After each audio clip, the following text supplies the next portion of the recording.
Hey everyone, welcome back to Odnan FCB. Glad to have you here today because we've got a ton of Barca news to get into, and some of it is pretty huge. We're covering all the latest transfer updates, including a fresh request from Hansi Flick, plus more signs of how his role is growing behind the scenes. And yes, we've got a big update on Nico Williams. The reports are all over the place, so let's break it down and figure out what's real and what's just noise.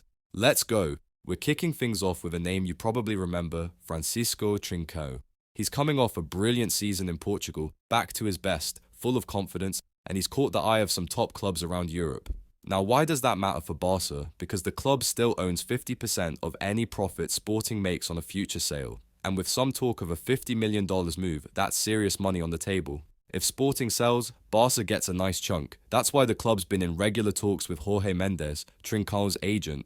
They're clearly hoping a sale happens. They've been pushing for it. But here's the twist. Sporting want to keep him. They're offering the number 10 shirt, maybe even the captain's armband. They're doing everything they can to convince him to stay. So as of now, it's still up in the air. It'd be great for Barca to get that extra income, but we'll see how it plays out. Now let's talk Hansi Flick. And yeah, I love talking about him. One of the first big changes he made when taking over was cranking up the intensity in training. It's all about being sharp and ready. And over the weekend, reports came out saying Flick's been keeping a close eye on Barca Athletic. He's noticed a drop-off in physical prep when those players come up to train with the first team. There's a clear gap, and that's a problem. Flick wanted to rely more on young players this past season, but a lot of them just weren't physically ready. That's why this summer, Barca Athletic is bringing in a new strength and conditioning coach, someone who will work under Julio Tos, the guy who's done a great job with the first team. The idea? Get the B team training just like the A team. That way, when they get called up, the jump isn't so massive. Another smart move from Flick, who's clearly reshaping things top to bottom. But Flick's influence isn't just about training, he's also hands-on with the summer transfer window. So far, we've seen the arrival of Julian Araujo, we're close to sealing the deal for Rooney Bardghji, and of course, we're waiting on Nico Williams. But Flick's not done. He's reportedly told Deco he wants a fullback and another attacking option, someone like Marcus Rashford, or just a strong forward profile. And honestly, I respect that. Last summer, Flick didn't come in making big demands. He said he'd work with what he had. But after a full season, he knows where this squad needs help. And now that he's proven himself, the club should back him. If he says we need more depth, then we need to listen.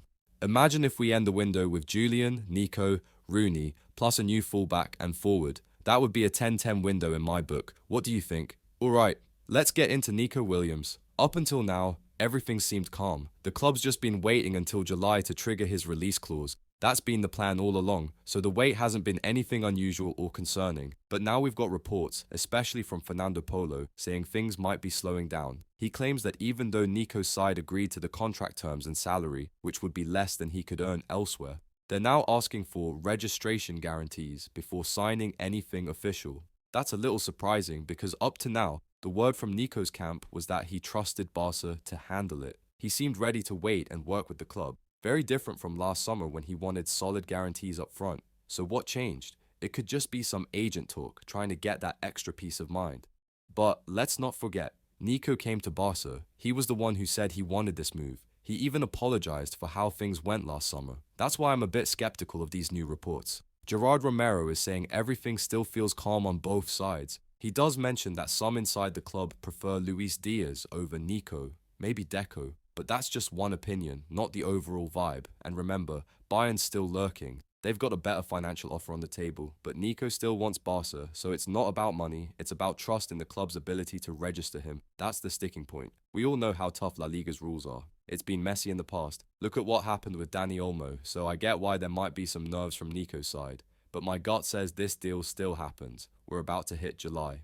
Some outlets are just bored and tossing out speculation for clicks. But we're getting close now. Once Barca pays the clause, it's on Nico to make the call. I still think he will. It won't be instant, but I believe he'll have faith in the project and move forward with the club. So stay tuned. The next few days are going to move fast. That's the latest on Barca and the whole Nico Williams situation.